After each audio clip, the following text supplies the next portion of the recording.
सपकाळ असं म्हणालेले आहे शिवाजी महाराजांचा एवढा सन्मान टिपू सुलतान यांना दिला पाहिजे असं भाषण सपकाळ काँग्रेस प्रदेशाध्यक्षांनी ज्या पद्धतीनं ही भूमिका घेतली आहे त्याकडे तुम्ही कसं बघता? खरं म्हणजे त्यांना लाज वाटली पाहिजे. टिपू सुलतान सारख्या नराधमाची तुलना छत्रपती शिवरायांशी करण्याचं जे त्यांनी काम केलेलं आहे अतिशय निंदनीय आहे.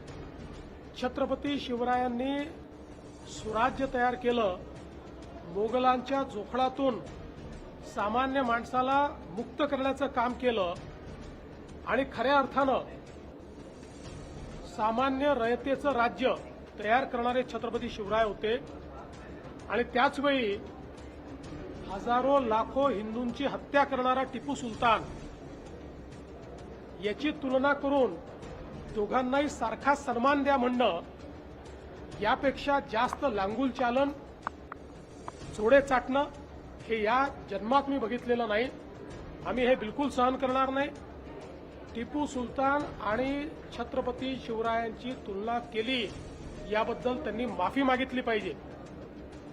आणि अशा पद्धतीनं जर ते बोलत असतील तर काँग्रेस पक्षामध्ये थोडी जरी नैतिकता राहिली असेल तर काँग्रेस पक्षाने देखील याचा कॉग्निझन्स घेतला पाहिजे. आणि त्यांचे जे मित्र पक्ष आहेत त्यांनी देखील त्यांची भूमिका याच्यावर काय आहे हे सांगितलं पाहिजे.